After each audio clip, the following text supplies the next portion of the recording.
You are listening to the Liquid Flannel Podcast. Thanks for tuning in. I'm Chuck Williams. Joining me in Nebraska is Brendan Williams. Brendan, how's it going, dude?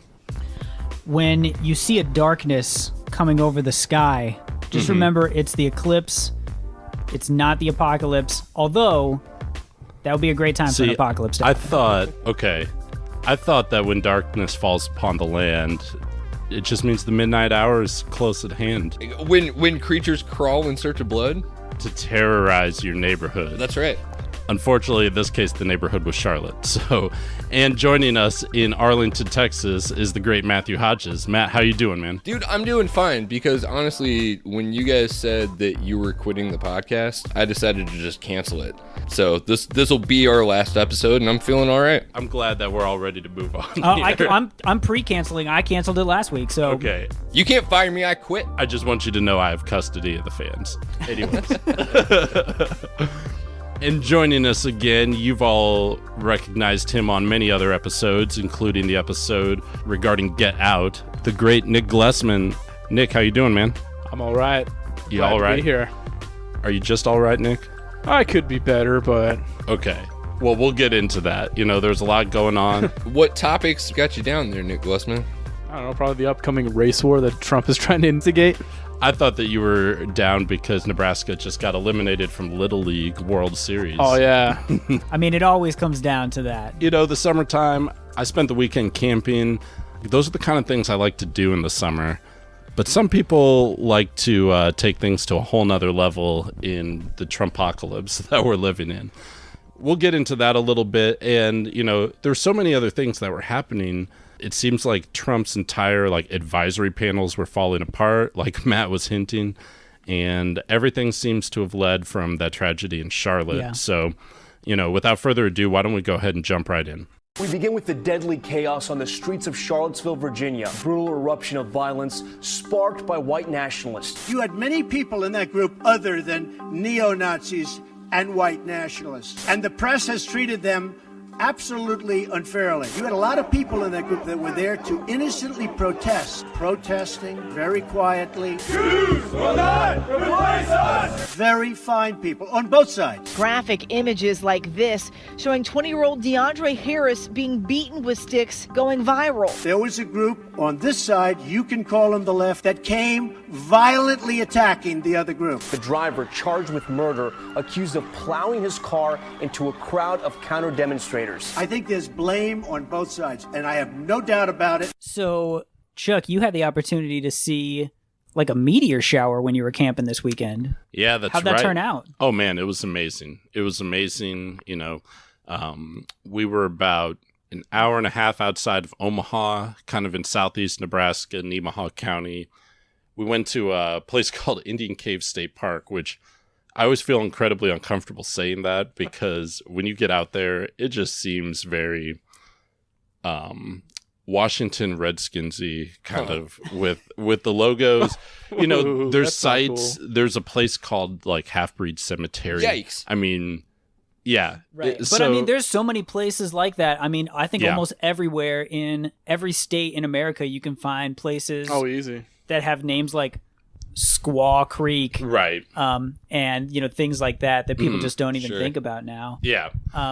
But can you imagine in ancient times, when meteor showers and solar eclipses would happen, people would freak out, right? Oh yeah. And think this is a sign. Can you imagine if we were not able to keep track of when that was going to happen, and all this crazy stuff is going down, and then a meteor shower and a solar eclipse happens. It just goes dark in the middle of the day. Yeah, you literally just think something crazy. Well, you think about it. If nobody else followed it, but somehow you learned astrology and astronomy, you'd be telling everyone you could control the world out of. Well, yeah, I mean that's literally the book A Connecticut Yankee in King Arthur's Court.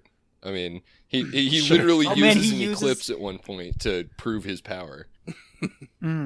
Baller move. Yeah. I bet Trump doesn't even know the eclipse is happening because they didn't talk about it on Fox News or whatever. So when it happens, I think he might just start freaking out and tweet some the North Koreans are attacking, launch all the nukes, please. That's World War III hashtag right nukes. there. He'll just hashtag the nuclear codes in and be like, is this how this works? Right. He's like, this dark cloud that's over us is fake news. You know, he's like, don't believe the media when they tell you that anything is wrong.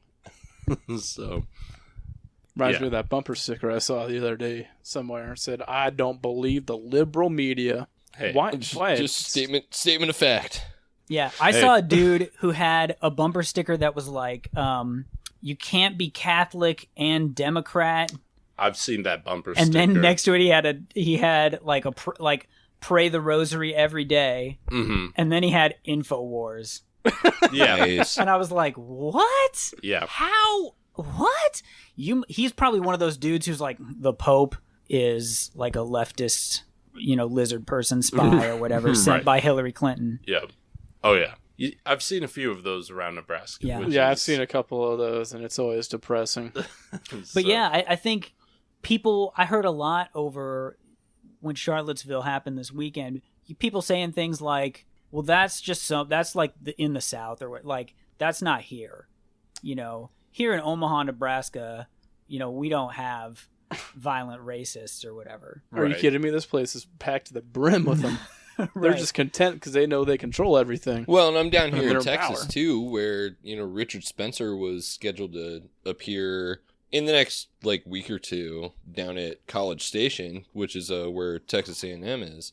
And right now it's looking like they've canceled the permit because of public security risk, but we'll see if the ACLU, jumps into the fray.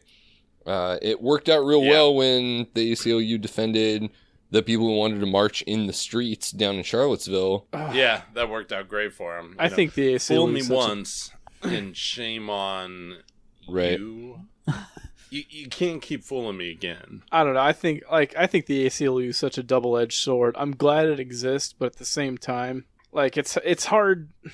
I feel like they contribute more to the fact that we need to allow free speech, and gives hate groups and white nationalists a voice, and you know what? They don't deserve a voice. I'm sorry. Well, and actually, this raises the main question, the main debate that I've been having about the Charlottesville thing, and I want to know what you guys think. That I'm not super convinced in this value of absolute freedom of expression at this point. I think that there are lines that you could draw on, if you're part of a group that advocates for the violent destruction of a major portion of our country.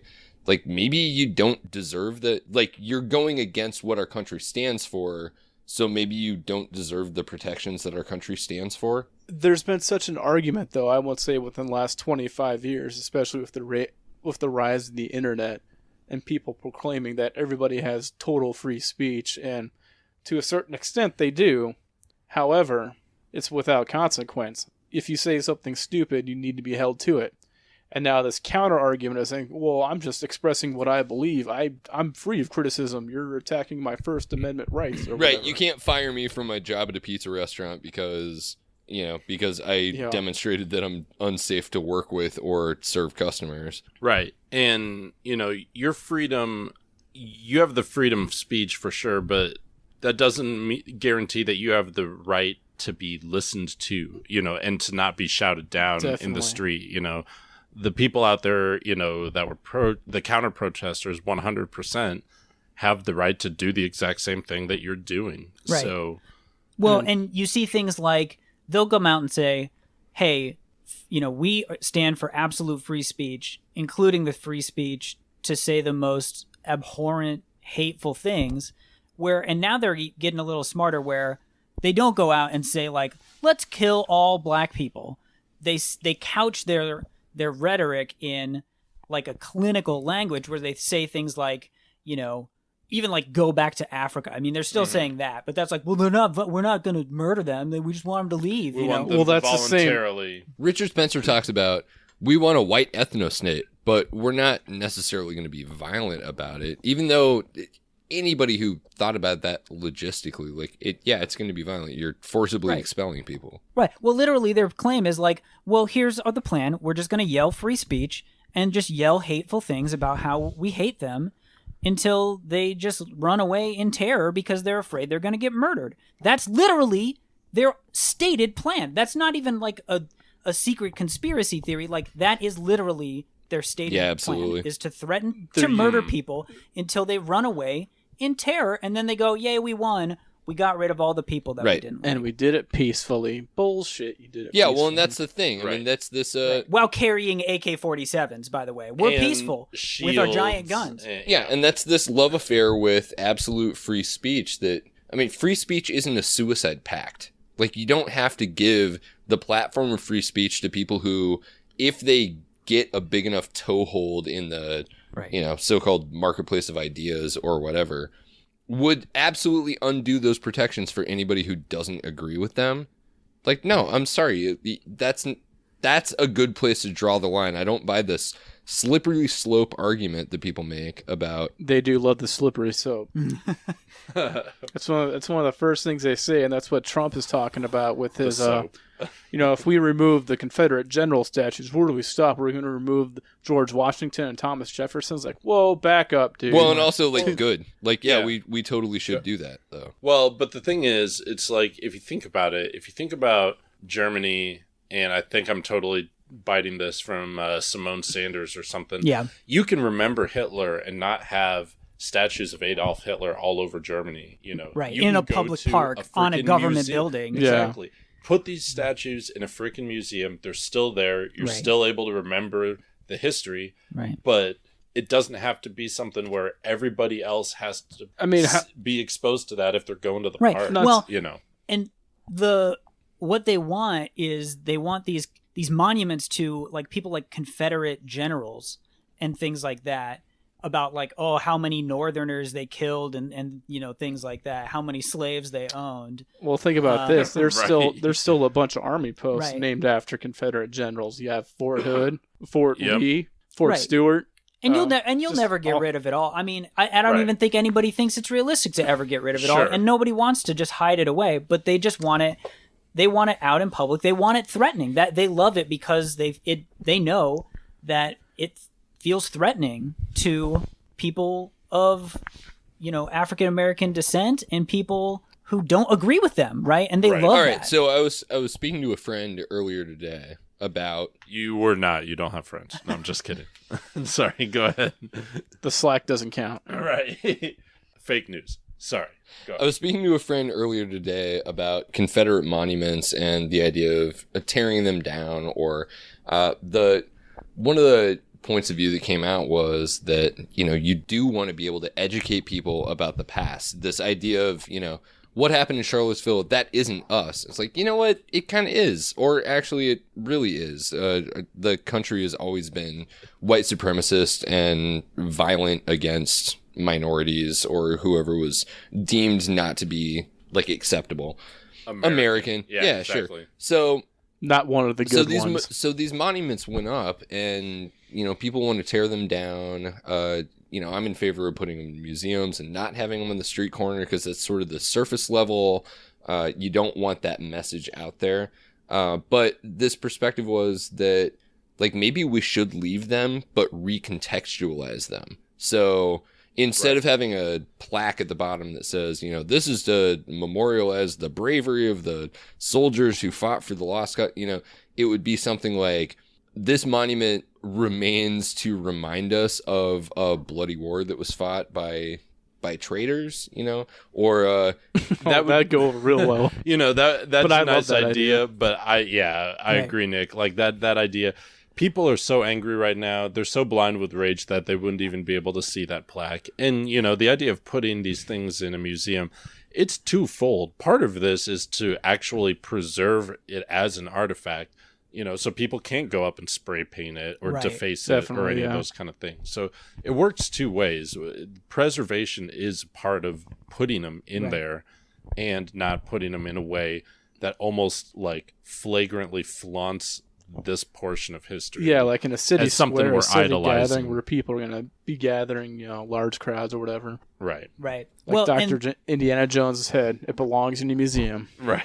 But they talk about the need to we need to preserve our heritage, and we need to remember our past and our heritage, and if you forget the past, you're doomed to repeat it and things. But It's then called they'll an encyclopedia. right, I don't think anyone's ever going to forget slavery. I don't think Right, exactly. right. But you don't see parks with monuments to slavery down there in the South as much as you see these Confederate Also, I generals. think that's a pretty remarkable thing to say when we've seen our president continually fail to disavow like white supremacy. Like, no, a decent portion of Trump's base actually thinks that slavery is just a thing that happened in the past and now it's all Southern heritage and that like BLM are terrorists and that black people should stop complaining about what's going on in the country. Well, and I think this is the perfect opportunity to mention that slavery still exists in America today. It's just in corporate prisons. Right. Because the 13th Amendment, there's a documentary on Netflix called The 13th by Ava Watch that. DuVernay. Yes. And it explains how there's an exception in the 13th Amendment which abolished slavery. It's abolished slavery unless you're a criminal. And then you can be forced to work in prison on like a chain gang. Right. And that continues to this day with mostly black prisoners doing labor for, you get paid like 2 cents an hour or something ridiculous. And you still have to pay taxes on that too. And then pay like $8 a minute for phone calls to like friends and family and stuff. Right, know? that goes to like the private prison companies, like corporate profits or whatever. Only in America can you privatize and corporatize prisons. What kind of fucked up system is that? And so they've just taken slavery and perpetuated it through, arresting, black people at a much higher rate, especially in the South, and incarcerating them and forcing them to work through that system. So it's almost like it never went away. But again, you don't see monuments to prison labor and the tragedy of it in the southern parts. Why do we want to honor criminals? They're the ones that messed up in their lives. Yeah. You know who else is criminals? Secessionists. Yeah. Right, yeah. Treasonous bastards. But that was this idea. Instead of tearing them down or removing them and putting them in a museum, you would just find some way to recontextualize them. Like the bronze statue of the little girl like facing down the bowl in Wall Street now, Right. You put up a statue of somebody breaking chains like right in the gaze of Jefferson Davis or something like that. All of a sudden the whole thing is telling a brand new story, and you can put up contextualizing information. Like it seems like that ought to satisfy. It seems like that ought to satisfy the people who are like, well, don't tear them down. They're our history, Even though I don't buy that argument, but it would at least placate them because it is our history, Right. Although I do want a sweet memorial to Sherman's March. Do it again, General Sherman. Right. But yeah, I mean, I think the fact that you hear these racist arguments like, hey, we need to honor our history. And like, what's next? George Washington, he owned slaves too, blah, blah, blah. And then Trump literally is just brazenly saying this on TV, literally just parodying Nazi, KKK, white nationalist rhetoric and saying, no one has the guts to say this, but I'll say it. You know who's really the violent people? Yep. Anti-Nazis. The left. Yeah. Right. They were so mean to those Nazis. They ran up to them. They were in a Nazi's way. What do you expect? He's a regular James Damore, writing his Google memo about how like really the anti-fascists are the real fascists. Right. Well, and don't forget that earlier this year, North Carolina's Republican state legislature passed a law that basically said like, hey, if people are blocking the street or whatever, you can run them over. Run them over. That's your, that's your right of egress. Like they don't have the right of way or whatever. So but that North Dakota attempted to pass a bill, same bill. That contradicts so many other laws because pedestrians always have the right of way on streets no matter what. Well, unless you're a social justice warrior. I mean, that's yeah, literally the asterisk that you're forgetting. That's the fine print, Nick. But seriously, it's the iTunes agreement. And that's the thing. It's like a lot of these conservatives are so bravely standing up now and saying, no way, this is not what this is about and stuff. And actually, it's all for show. You did contribute to this, because these conservatives that are in Congress and these state houses are attempting to pass this kind of legislation. So now you have a guy that does do this. By the way, a domestic abuser of a mother in a wheelchair, and then he goes and does this. I mean, you may not be screaming the same stuff that this dude was on the internet, but you're still kind of kind of enticing, giving them the... You feed into him. You're giving them the permission to think about it. And they're also co-signing the rhetoric of a man who still hasn't apologized for or renounced all of his statements about like the Central Park Five, who talked about how that's going to be a whole who day talked in about hell who talked about how ever does cops that. need to be rougher on people, who, you know, in campaign rhetoric talked about how like Black Lives Matter is you know, just as bad as ISIS, you know, said that Barack Obama founded ISIS, you know. The party is co-signing all of this rhetoric by not stepping away from him at this point. And that's why I've gotten into so many arguments with people who call themselves moderate Republicans, Yeah, which what does I that call mean? bullshit on. Right. You're moderate in that you go out with a tepid statement, but then vote however Trump tells you to vote. Yeah, you still fall in party line. And, you know, if a car's coming at you, don't you have the right to defend yourself? I mean, what if protesters literally started arming themselves, bringing guns, and if someone starts speeding at them, just anticipating that that's going to happen? Yeah, what if and a then bunch shooting? of How far is it gonna go? protesters hid caches of shivs and knives and guns all over the city just in case violence broke out? The unfortunate reality is flagrant. that they're going to be arrested for carrying illegal weapons or hiding And actually, weapons or something like let's that. play that little clip right now of one of these guys who the world is getting real for him. I contacted the local police. I called the Charlottesville Police Department, and I asked them. I said, I have been told that there's a warrant out for my arrest, and they said that they wouldn't confirm it, but that I could find this out if I excuse me. That I could find this out if I wanted to go to a local magistrate or something like that. But with everything that's happening, I don't think it's wise for me to be, you know, going anywhere. There's a state of emergency. The National Guard is here. You know, so I don't think it's a good idea for me to go there, frankly. And I don't know what to do. I've emailed Stephen Tenney of the Keene Police Department. I'm sorry. So at the rally, Vice News was essentially embedded with the alt-right guys, the white nationalists, and they've white done some supremacist fantastic guys. pieces on it too. Yeah, you know, I'm kind of impressed. I didn't realize the extent of what, you know, their news reporting has been in the Trump era. However, so they were there and they were following this guy around. His name's Christopher Cantwell, Chris Cantwell, something like that. I don't care. Fuck him. Total anyways, white supremacist name. Total piece of shit, Chris Cantwell.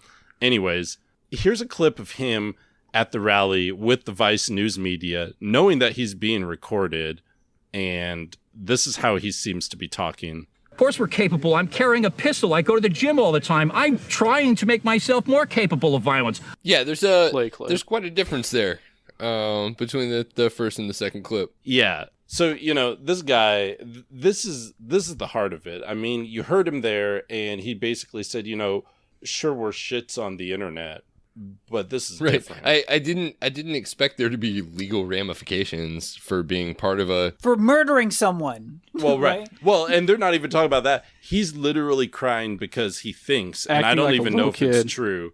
No, he thinks that he's being arrested, or No, has a warrant out for his arrest for carrying firearms at a public university, which most of them are gun-free zones.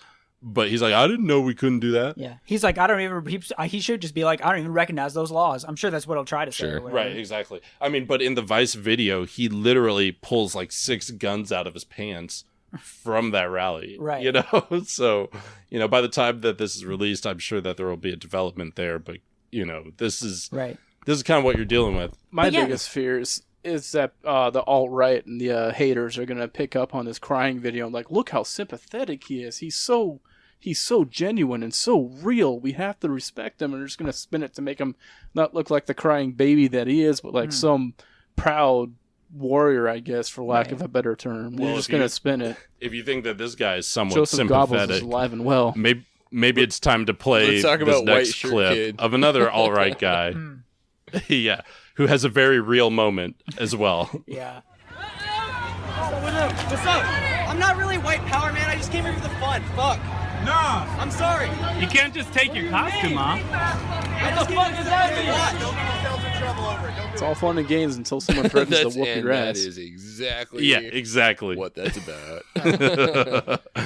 But, I mean, that's the kind of guy, that is the quintessential idea to me of what these people on the internet are. Absolutely. These trolls on Reddit, on 4chan. In my opinion, they're the worst of the worst. Even with the racists, you know where you stand, but the people who do it just for the fun or for just the LOLs, you're sure. You're worse. That dude needs to be hit. I don't know if it needs to be by necessarily a leftist or maybe by his freaking parents. He's never going to be able to show his face in public again because he's that kid who chickened out and said it was all for the lulz to begin with. Cantwell, it's like he's not crying at all when he gets maced in the face twice at the rally, but he's crying because he thinks that there's a warrant for his arrest. So. Yeah. Right. Yeah, because it was an awful lot of fun watching some of these guys get smacked down. I mean, Richard Spencer in like a smoking jacket or something, like taking the dapper thing way too far on the ground underneath like 5 or 6 SWAT officers. Right. Maced Alaska. I love it. Give me more of it. Screaming for milk. Somebody bring me milk. Bring me milk. Was he there? Was Baked Alaska there? Oh, we're going to play this clip right now. I got pepper spray. What the fuck? What the fuck? I need milk! I need milk! I need milk right now! Help! Milk right now, please! Help! It's burning! It's bear mace! I know. Fuck! Fuck! Ah! It burns so fucking bad! Did you see that Got Milk had to denounce this video? Oh my god. For sure. Got Milk. Well, man, I mean... It's like you gotta laugh at it because that Vice video, if you have not watched that Vice video, watch the whole thing. It's like 20 minutes long, and the access that they got to this rally is unbelievable. Yeah. I mean, the footage is crazy. And when you watch that and then you watch Trump's statement of saying like, hey, look, both sides, you guys. There's no other interpretation other than him. Just pretty much saying that I support these right-wing terrorists. He's literally saying, I support the right of armed Nazis to march, torch-wielding armed Nazis to dress up like me. Tiki torch. Wear the Donald Trump khakis and MAGA hat with their AK-47, march down the street and say, like, Jews go home and things like that. That's what he's saying, is like, I 100% support their activities here. And you know who's even worse? The people who said boo and pushed them. Said go and said get out of our town. Those people are just as bad, if not worse, than gun-wielding Nazis. It's like, But at least Jeff Sessions even said that this is terrorism. Hey, so we've done some of the memes. We've done some of the like great audio clips floating around. What do you say we take a break and jump into this in a more substantive fashion? Yeah, I was going to say, we should take a break. When we come back, we should also jump into, some of the resignations, the way Trump handled them, and the way those were different. Is Bannon still there at the moment? Who knows when by the time this happens? Yeah, no kidding. And who knows by the time we release this. But we should talk about how Trump reacted to some of these resignations and how it ties in, and a couple other interesting tidbits along the way.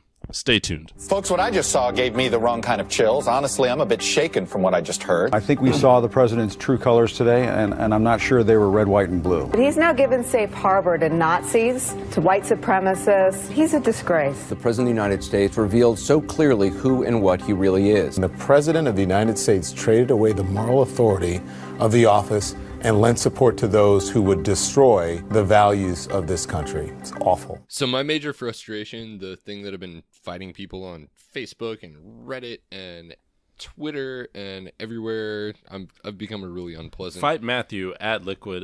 Yeah, that's right. I've become a really unpleasant person online talking about this free speech thing because it's not... I don't see it as an absolute principle when you're talking about people who, if their ideology got enough of a foothold, absolutely would not extend that courtesy to you. Fascists don't care about free speech. They like it while they're using it. It's just a means to the end. It's a perfect tool for them to spread their filth. Absolutely, and it's the paradox of tolerance, right? I mean, we've seen people talk about Like so much for the tolerant left, and what people, that's such a disingenuous argument, because those people know that tolerance can't be tolerant of intolerance. Tolerance is opening up the dialogue, not opening up to people or ideas that would shut down the dialogue. Well, and they'll say they're committed to free speech until you talk about like, oh, so, how about ISIS? Like, what if there was an ISIS march? Pro-ISIS Well, and we march. already How would have you feel laws about against that? that, which demonstrates just how dumb that talking point is. You can't join What ISIS. about the right to? What about the right to freely speak in Spanish in front of them? Try doing that. Right. See what they do. They would just look at you like, "What? Yeah, speak English." I'm You like, having a whoa, stroke? dude! I thought this was gratis. I mean, free. So, but yeah, like they're not for all kinds of free speech. And they're against mainly most kinds for- of speech, actually. Right. They're mainly against most kind of speech, and they're mainly for the idea of forcing other people to listen to their speech. And, that's basically what it came down to. Yeah, absolutely right. So I think that when people there. make this, this First Amendment argument, everybody in this country has the right to, the American value, the enshrined American value of freedom of expression. If what you're expressing is counter to that value, I still don't see why you get the protection of it. I've gotten this argument too online about this when people say we need to allow these people a voice so we can laugh them out of office or whatever if they're trying to run for some kind of government position. And I just say, well, that obviously worked for keeping Trump out of the office, right? Right. Oh, for sure. We're way beyond that actually being a thing that limits people. I mean, you can choke slam somebody now. So, yeah. I mean, those days of decorum are gone. That's why it's like... It reminds me of that quote by Martin Luther King Jr. of the white moderates who don't do anything about it; they just kind of tolerate it. Oh yeah, Well, yeah, and the ones from who his say, jailhouse letter or whatever. Yeah, the ones who say, now is not the time, or this method isn't right. Both sides are kind of bad. Yeah, both sides are equally bad. Violence on many sides. And that's why I always love to say when people say, "Oh, both sides are bad in this argument," it's like, so the Allies were bad for jumping into Normandy. Well, yeah, and all those people that are just waiting to, jump up and have the revolution against their government. It's like, okay, well, both sides are bad. The government's bad, but that means you're bad too. Right. Yeah. The reason How that do you they think about carry that? all the guns, the reason that they love the Second Amendment so much, is so that they can murder everyone and take over the government. Like that's expressly what tyrannical they're saying. But if it's the other side saying like, you know what, like no, like when is the line when it's time to fight back, right? If they're just having a Nazi march through the street saying we love Nazism, that's not the time, right? That's not the time to push back or get violent. No. But it's like, No, that's just them what about when they're expressing getting their elected freedom and of they're passing speech. laws? Right. When is the line? Yeah. Yeah. Which is why everyone needs to play the board game Secret Hitler, because then you'll understand like how insidious this is. Oh man, I'm Secret Hitler again. Yep. It's time for a little game theory, y'all. I'm going full Eric Garland on this. Oh jeez. Yeah. Well, and Trump got some of his own game theory. Oh yeah. Because 500D checkers. Some people kind of started saying like, "Hey, Trump, getting a little too racist there. Right. You're supposed to keep the racism on the DL. Maybe I need to drop off of your like business and economic advisory panel or whatever council." And Trump just said like, "Nope, flipping the board. Boom, I win."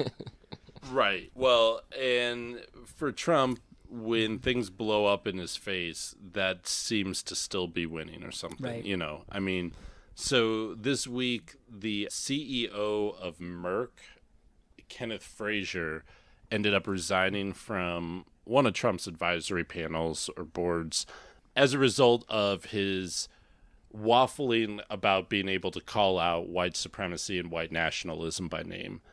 So it shouldn't be anything unusual for Trump. Trump has people resigning from his administration and from his advisory panels on the daily, literally on the daily. But I think this it's like on the time, hour at this point. he comes out and does this tweet against this guy. Minutes later. Right. In the morning, and basically says, well, now that Ken Frazier, CEO of Merck, has resigned from the panel, now he can get to lowering rip-off drug prices. Now, this is the first time that this dude has lashed out, but, Elon Musk had dropped off of one of his panels. In fact, he's the only person he's lashed out at. Exactly. And this guy, Kenneth Frazier, happens to be the only guy that's black on any of these advisory Wait, hold panels. on. Are you bringing race into this, Chuck? You think race has something to do with this? I'm just going to...